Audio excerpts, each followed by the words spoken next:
round two. We need some sound effects here. In one corner, Dr. Marc Faber, the ultimate bear. In the other, Michael Yoshikami, who just as the bell rang a couple of seconds ago, came out of his corner swinging.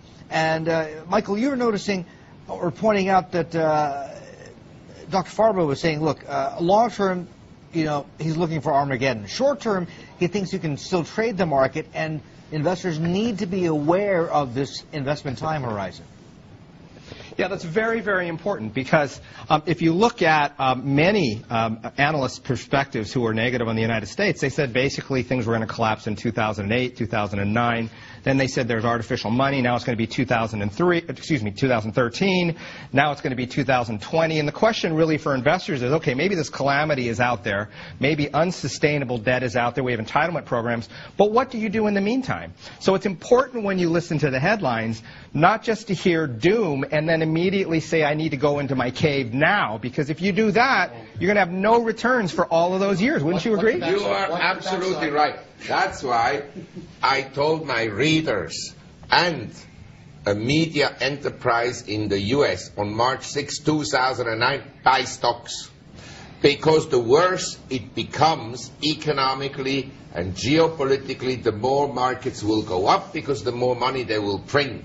So I'm not feeling guilty of having said don't touch anything. On the contrary, because I'm so bearish, what you shouldn't own is cash. Cash is going to be a disaster. Okay, Dr. Faber, let's pin you down here to some actionable strategy. Apocalypse, perhaps not right now, but maybe in the foreseeable future if you take that worst-case scenario that you're painting. So what do you do? Do you hole it out in a log cabin with a sawed-off shotgun and your stash of gold?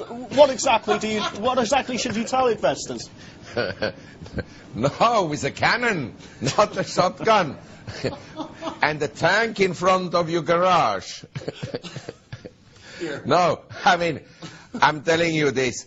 Of course, if the disaster strikes, it's very difficult to survive it if everybody else is killed financially, because the governments will, of course, take your gold away. But I'm just saying, whatever you do today, it may not last. The market, if you print money like in Zimbabwe, can go up very substantially, but the purchasing power of money goes down, and the standards of living go down, and eventually you have either civil war, and by the way, in the US, the mood has turned very, very negative among certain groups of society. Mark, let me jump in there, though. Yes. You've got central banks raising rates. The Indian central bank Well, knows but not in America. They don't raise rates but they're in America. talking about it. They're having a substantive discussion about it. Now, and the people are coming back. The people are packing themselves into Best Buy now. The government may be failing the people, but the people aren't failing the people. And I was just in the United States. You know why consumption is up? Because people don't pay their mortgages. So they have surplus cash. If you don't pay your mortgage, then suddenly you austerity for 2 years. If you're going to go bankrupt anyway, you might have spent as much as you can. Yeah, but see, when you make the statement that people, that's not the case. Most people are paying their mortgages. Most people are working. Most things are okay. It's not carnage in the streets. It's not Zimbabwe. But still, about 16% of the people in America don't have the jobs they would like to have or are unemployed.